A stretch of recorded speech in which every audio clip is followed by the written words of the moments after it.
Tin, kamusta ka na? Naka-move on ka na ba from that, alam mo, intriga? Well, as I've said kanina, I'm blessed to have people around me who cares for me and supported me all the way. Pero Describe mo na lang yung work attitude mo. Kung kine-question yan or nagiging issue yan for other people, ikaw paano ka makisama, paano ka makipagtrabaho? Pati staff, pati how do you treat people? Parang, I think you're fair naman with everybody. I guess I'm okay naman. Working with anybody, especially with the staff and crew.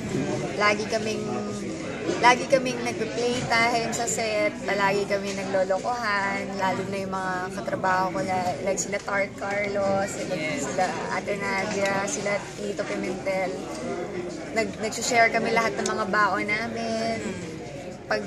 Alam mo yun, tas minsan pag walang work, the next day, minsan nagkakayayaan kami lumabas.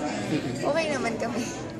And masasabi mo rin na never naman napahiran yung pagkataon ng intrigang ganito. Ngayon lang.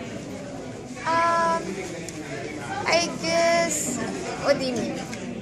Yung working relationship with your co-stars with other people, ngayon lang to. Sa movie and TV, ngayon lang ata. Napahiran ng ganitong issue. This is the first. Yeah. And it was masakit din for you, of course. Kasi you try to be friends with everybody. And still.